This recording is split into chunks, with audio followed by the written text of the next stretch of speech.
여러분, 미국의 국채 단기 채권하고요, 장기 채권하고 금리가 역전됐습니다. 일반적으로 장기 채권에 금리를 많이 주는 게 일반적이거든요. 돈을 오랫동안 맡기니까 말입니다. 그런데 경기 전망이 좋지 않으니까 장기 채권의 금리가 떨어진 겁니다. 그러면서 지금 당장 기준금리를 계속 올리니까 단기 채권의 금리가 올라갔어요. 그래서 역전이 이루어진 겁니다. 그런데 그 역전의 폭이 문제입니다. 이미 장단기 금리 역전에 대해서는 제가 여러분들에게 몇 번 말씀을 드렸습니다. 그런데 그 폭이 심각할 만큼 지금 커지고 있습니다. 여러분 이거 한번 보세요. 미국 국채 2년물하고요 10년물의 금리차가 0.51%까지 벌어졌습니다. 0.51%다. 이것은 여러분 굉장히 이게 넓게 나타난 겁니다. 이 정도 폭이면요 적어도 말입니다 1980년대 초반과 비슷한 그런 폭이라고 이야기합니다. 1980년대 여러분 1980년대 그 폭하고 비슷하다면 결국 말입니다 장단기 금리 역전이 됐을 경우에는 경기가 침체된다는 게 일반적인 학설이거든요. 학설이라고 보긴 그런데 경험설입니다. 경험. 왜냐하면 이게 경제 원리로 설명하기가 좀 힘들기 때문입니다. 그렇지만 2년물하고 10년물이 역전이 됐을 때 매번 경기 침체가 왔으니까 매번이요. 매번이라 하기는 그런가요? 지금까지 7번 중에 7번 역전이 됐었는데 그중에 5번은 침체가 왔습니다. 그것도 큰 침체가 왔습니다. 그런 상황을 감안해 보면 0.51%라는 금리 차는요. 지금의 현재 우리 경제가 1980년대 초의 어떤 모양새로 가져간다. 그러면 40년 만에 대침체의 어떤 모습을 보인다. 이렇게 이야기할 수가 있습니다. 여러분, 탄광에 들어갈 때 카나리아라는 새를 가지고 들어간다고 하죠. 탄광에 가스가 노출이 되면요. 이 카나리아 새가 가장 먼저 알아서 죽는다는 거예요. 그래서 사람들은 광부들은 카나리아 새가 죽었다 하면서 탈출하는 겁니다. 그래서 그 위기에서 벗어날 수가 있거든요. 지금 말입니다. 국채금리 2년물하고 10년물하고 금리차가 계속해서 이렇게 벌어지는 것 이것은요. 카나리아가 탄광 내에 가스를 경고하듯이 전 세계 경제에 어떤 침체를 경고하고 있다. 이렇게 해석할 수가 있습니다. 그런데 문제는 0.51까지 이렇게까지 벌어졌는데요. 이게 그렇게 안 좁혀지고 있습니다. 여러분 이거 한번 보세요. 지금입니다. 지금 금리차를 보면 말입니다. 2년 만기 국채금리가 4.3120입니다. 그리고 10년 만기 국채금리가 3.8880입니다. 금리차는요 0.424%의 금리차가 나고 있습니다. 0.51보다는 줄어들었다고 이야기하지만 장단기 금리의 역전은 지금도 계속되고 있다는 뜻이죠. 지금도. 그만큼 말입니다. 상황이 좋지 않다는 거예요. 더 큰 문제는 이 금리차가 말입니다. 올해 내내 이어져 왔다는 사실입니다. 여러분 보시다시피 지난 3월 29일 날 처음 미국의 장단기 금리 역전이 일어났는데 이게 2.45%가 2년물이었고요. 2.38%가 10년물이었습니다. 처음 역전이 됐어요. 그러다가 금방 회복이 됩니다. 그런 후에 3개월 후 6월 13일에 다시 역전이 됩니다. 3.394가 2년물이었고요. 예, 이게 10년물은 3.375까지 벌어졌습니다. 그러다가 다시 회복이 되더니 한 달이 채 안 돼서 7월 5일에 다시 역전이 됐습니다. 예, 2.95가 2년물이고요. 예, 지금 2.94가 10년물입니다. 그렇게 역전되던 금리는 계속 쉽게 말하면 차이를 넓히고 있습니다. 차이를 계속 넓히고 있어요. 이것은 여러분 그냥 우리가 인식하기에도 간단합니다. 2년물의 국채금리는요. 기준금리하고 연동이 되는 경우가 많습니다. 2년물은요. 쉽게 말하면 기준금리를 올린다 이러면 2년물의 금리는 쑥 올라가는 거예요. 예. 반면에 10년물의 어떤 금리는요.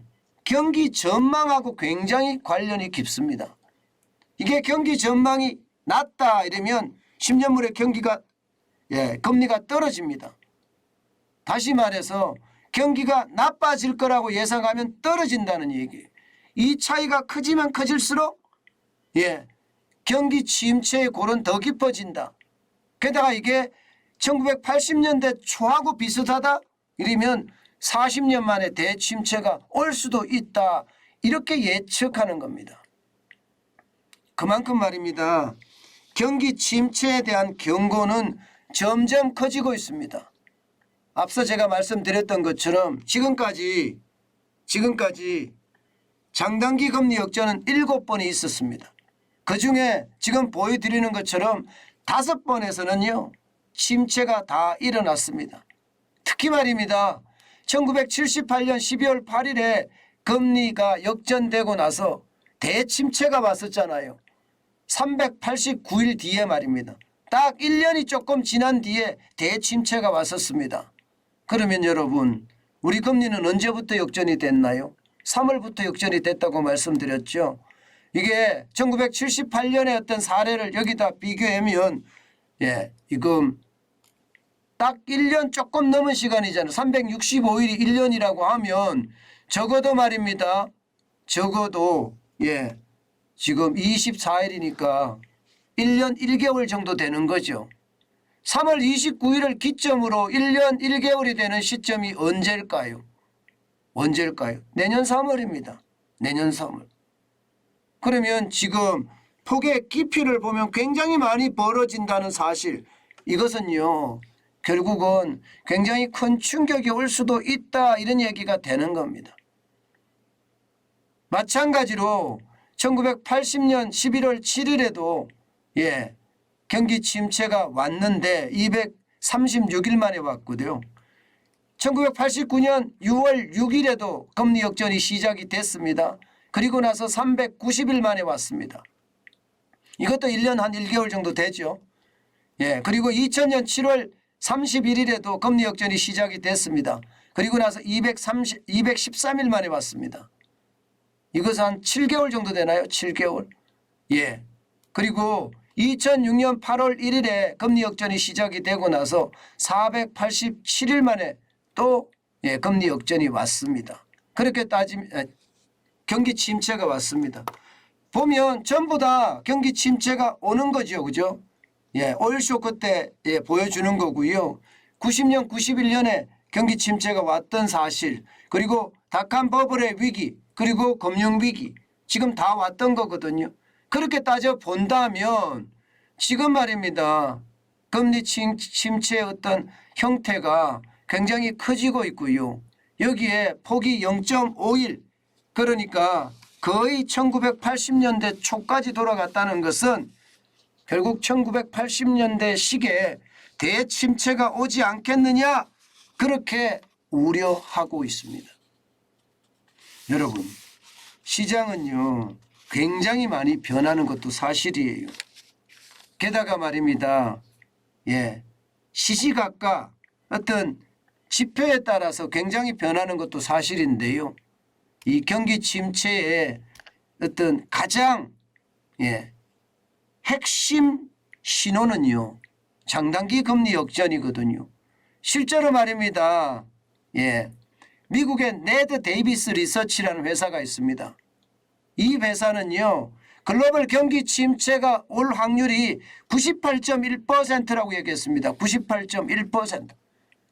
게다가 세계경제포럼에서도 역시 비관적인 전망을 내놨는데 경제학자 10명 중에 7명이 글로벌 경기 침체 가능성을 인정했다. 이렇게 CNN은 보도를 했습니다.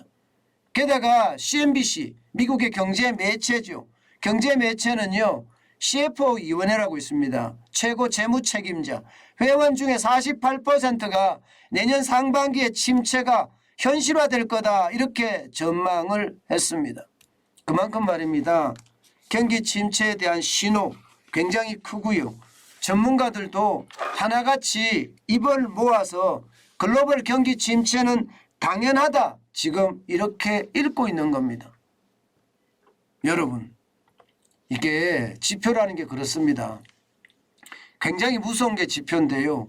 하나의 지표를 볼 때는 그런가 보다 합니다. 그러나 이 하나의 지표를 연결시켰을 때는요. 이게 충격으로 올 가능성 굉장히 많이 크거든요. 저는 이렇게 장단기 금리 역전이 3월 29일부터 지속적으로 지금 돼 간다는 것은요. 결국 말입니다. 경기 침체가 올 거다. 저는 여기에 모든 방점을 두고 정부의 정책을 펴야 된다고 생각합니다. 지금 추경호 경제팀이라고 이야기해야 되나요? 문제 없다. 외환위기 안 온다. 이런 말만 되뇌일 것이 아닙니다. 지금 신호는요. 세계 경제의 침체가 온다고 이렇게 지금 계속 나오고 있어요. 이창용 한국은행 총재도 IMF에 있는 그 누구도 한국 경제의 어떤 외환 보유고가 부족하게 생각하는 사람 하나도 없다 이렇게 이야기하는데 이거 가지고 안 된다니까요. 왜 이렇게 자만에 빠져서 저는 경제를 보는지 모르겠습니다. 분명한 것은요. 위기를 인정하고 그에 대한 대책을 계속 만들어내는 게 굉장히 중요합니다. 지금 우리에게 가장 절실한 위기의 경고는 무역 적자가 계속되고 있다는 사실이잖아요. 그러면 이것을 어떻게 회복할 것인가 정부도 대안을 마련하는 게 가장 좋습니다. 제발 경기 침체에 대한 어떤 상황을 너무 가볍게 안 봤으면 좋겠어요. 자칫 가볍게 보다가는요. 경제 전체가 무너진 후에 후회할 수가 있습니다. 때문에 지금부터라도 아주 단단히 정책을 만들어야 됩니다. 우리도 마찬가지입니다. 우리도 제가 늘 말씀드렸죠. 현금이 왕이다. 경기 침체가 오게 되면 현금만큼 좋은 게 없습니다. 현금을 쌓아가야 된다는 이야기 제가 누차 말씀드렸습니다. 아마 기업을 하시고 있는 분들도 마찬가지일 거라고 생각을 해요. 경제 주체들은 전부 다 빚을 좀 줄여가면서 말입니다. 현금을 쌓는 일, 그 현금을 쌓았을 때 새로운 기회를 찾을 수 있다는 것, 이것은 위기 때 일어날 수 있는 일입니다. 위기는요. 어떤 사람들에게는 최악으로 갈 수 있지만 또 어떤 사람에게는 큰 기회가 된다는 사실 우리는 이미 알고 있습니다. 때문에 현금을 쌓는 일 굉장히 저는 중요하게 생각합니다.